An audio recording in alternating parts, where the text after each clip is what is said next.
is it? There's no clock anywhere. Huh? Oh, you gotta be kidding me right now. It was in here the whole time? Sometimes you just lose stuff. Oh, hey, what's up, Raiders? Just found my phone after, sneaking my way around the school. Turns out, guess what time it is? It's story time. This is pretty awkward.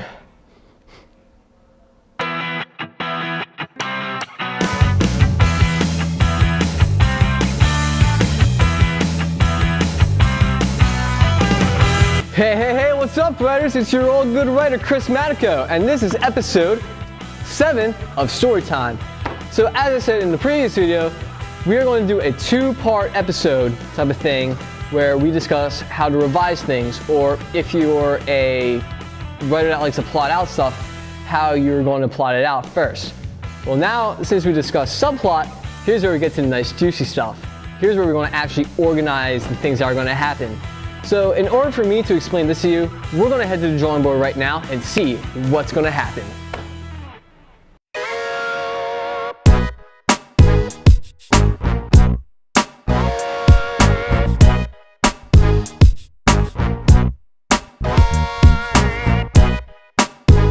Alright, writers, let's see what I got on the drawing board today. Alright, so as we said earlier, we are discussing revisions part 2. And this is basically how the story is going to be structured. So while you're doing this, there's one thing that you have to keep in mind. You have to think realistically and the flow of the story. Now, what do I mean by this? You want the story to flow, but you want it to seem realistic enough that people won't ask those little plot hole questions. A great example of this is Lord of the Rings. Like when Frodo and Gandalf and all of his little friends and whatnot, they go on this great journey while they can soar in the sky with these big eagles, and they don't take the big eagles to Mount Doom, which is wondering the question, why don't they take the big eagles to Mount Doom and everything could have been done? Well, that's a question that you don't want happening in your story. So basically, by doing these certain things I'm going to show you, you're going to avoid these questions, and in general, try to avoid these questions while you're writing your story as well. So, the first thing that you want to do is you want to know how to fix it, of course. Well, how do you fix this? Well, one of the things you can do is create something called a fishbone. Now, the fishbone is the most greatest thing on the planet if you're a writer. It's pretty much a combination of notes and a timeline. Usually those things can be separate, they could be put in the same thing, but this basically sums it all up into one. What you want to do is put your beginning, this basically labels the characters, the setting, what's going to happen, what's the problem that's set up, and at the end you're going to put down what stuff is destroyed, who dies, what happens at the end, all that lovely goodness that you want to start, but you want to figure out what happens here, as I said, for the plots, when you're going to structure plot. But always make their fishbone too. So you can start from here, figure out what's happening here and then go down, or you can start from here, goes down to here, and figure out what's going to happen.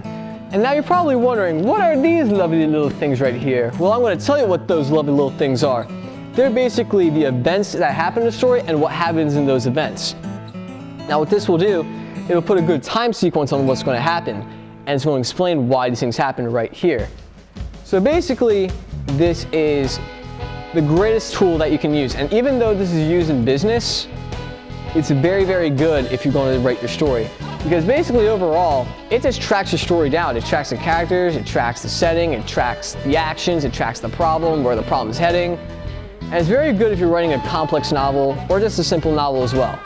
Now another thing you can do, and I said this earlier, is just take notes. Taking notes is very, very useful, and you can actually publish these notes because what you can write in these notes are backstories, equipment, setting, events. As I said earlier, you can put down languages if the language is different with like aliens and whatnot, or if you want to put it like in a real fiction, you could use different languages like Chinese, Spanish, German, whatever one you want to put down, and put those references in your notes, as I said up here. And you can put many other things in there, like the backstory, creation stories of your characters and whatnot. Basically, put everything in here. Now, what I'm about to show you is an example of how these certain stories are structured. So in the example, we're going to see how these are with Star Wars and with Lord of the Rings.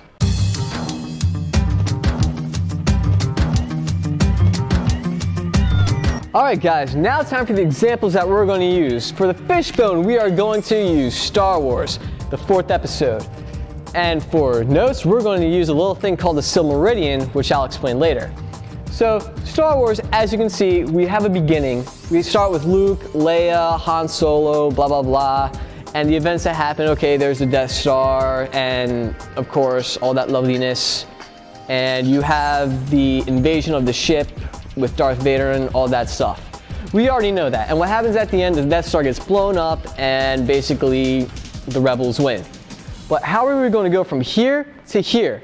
This is where it comes in. We have our events up here, such as the attack of the rebel ship, when R2-D2 gets sent to Tatooine, Luke Skywalker discovers him. Basically, then after that, we go to the invasion of the Death Star for the first time, gathering up the plans. Then we start plotting out what's going to happen with the Death Star. These are all labeled up here, and how these are going to happen are basically right down here, as I said. So basically, Leia messages Obi-Wan.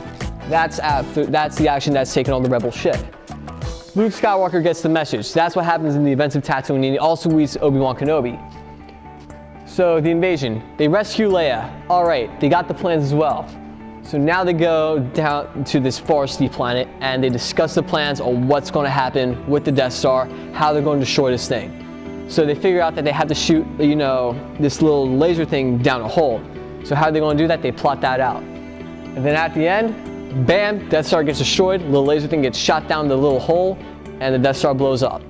That's how it ends, and that's how you go from here to here, creating your fishbone. Now, in notes, you can actually publish your notes in the near future, and this is actually a great example. If you ever are a big fan of Lord of the Rings, if you're a big fan of Lord of the Rings in general, you've probably heard of the Silmarillion. What the Silmarillion is, it's basically the Bible of the Lord of the Rings universe. It's the Bible to Middle-earth. It describes the creation stories. It's a collection of different short stories that happen within the history of Middle-earth. And basically, it labels out the story of Lord of the Rings leading into that event. It leads into The Hobbit, basically, because it's the creation story and everything that happens beforehand. So basically, it's very important to have those notes, especially if you're going to create a story as big as Lord of the Rings. Even as big as Star Wars, because Star Wars, it's a huge, huge, huge, huge, did I say huge? Huge universe.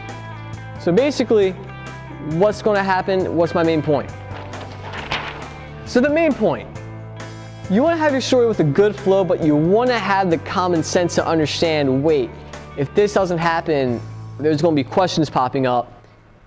We need to make this happen. You need to think logically, and as I said earlier, track all of your events. If you don't track your events, you're going to lose stuff, and that creates plot holes, which you don't want.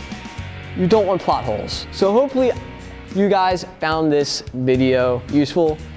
My name is Chris Matico. This is Storytime. Please comment, subscribe, do whatever you want to support my channel. And writers, keep on writing. Love you all.